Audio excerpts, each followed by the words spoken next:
A new thing. Hello, Malcolm here, and welcome to your daily devotional podcast anchored in Isaiah 43 and verse 19. See, I am doing a new thing. Now it springs up.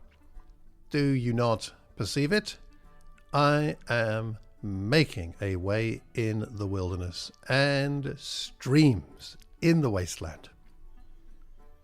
Now, we're currently looking at God doing a new thing in the life of Nehemiah, and we've been focused on his lament. But today we're going to move on to another aspect of his prayers, which is to explore what you might call Nehemiah's arrow prayer. Have you heard of arrow prayers? Let's talk about that in a moment. But first of all, Nehemiah chapter 2 and verse 2, he's before the king. And the king said to me, "Why is your face sad, since you are not sick? This can only be sadness of the heart." Then I was very much afraid. One of the things one is not meant to do when you're a cupbearer to the king is display emotion. It's actually thought to be a bad thing. So he was already perhaps getting in trouble by even looking sad. No wonder he's afraid. But then he says to the king, "May the king live forever. Why should my face not be sad when the city, the place of my ancestors' graves, lies waste, and its gates have been destroyed by fire?"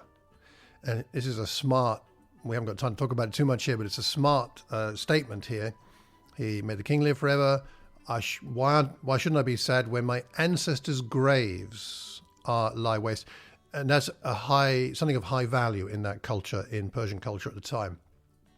And so he's connecting with something the king would understand. Then the king said to me, "What do you request?" And then this is the lovely part. This is the arrow prayer. "So I prayed to the God of heaven. Then I said to the king," and he makes his request. Think about it. Nehemiah has been praying about the situation for months.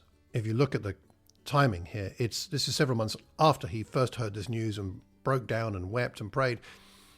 He's been praying about it for a long time. Now the right moment has arrived. The king asks him what he wants, and Nehemiah takes a moment to pray. Presumably in his head. And then he speaks with great discernment, wisdom, and courage. This brief in his head prayer is sometimes what they call an arrow prayer. He waits for the right time to make his request to the king. He's consistent in prayer between the time when he hears the bad news and when he has an opportunity to do something about it. The time, we think it's about 4 months. And when given the opportunity to speak, he first pauses to pray. It tells us something about the fact that it's his habit to pray, not just a duty. He trusts in the power of prayer, even if that particular arrow prayer must be only a few seconds long at most. His prayers have put him in a position of readiness to seize the opportunity when it comes to act boldly, and thereby he acts almost without any further thought. You see, much of our impact for God and his kingdom depends on courage. Think of the bravery of the early disciples who are routinely scattered, attacked, and imprisoned. Consider the courage of the people who reached out to you, and those who planted the church in which you now worship, and those who serve at great cost to their comfort.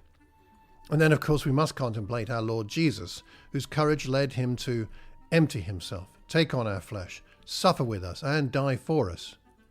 How do we find the courage we need?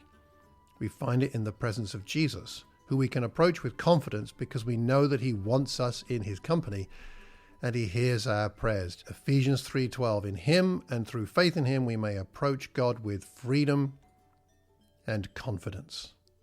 Freedom and confidence. Why not determine today to approach God confidently in prayer? Ask him to supply you with the awareness to offer arrow prayers at appropriate moments in your day. I'll bet you find some opportunities for arrow prayers even in the next few hours.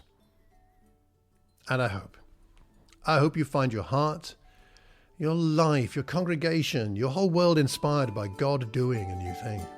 Until tomorrow, take care and God bless.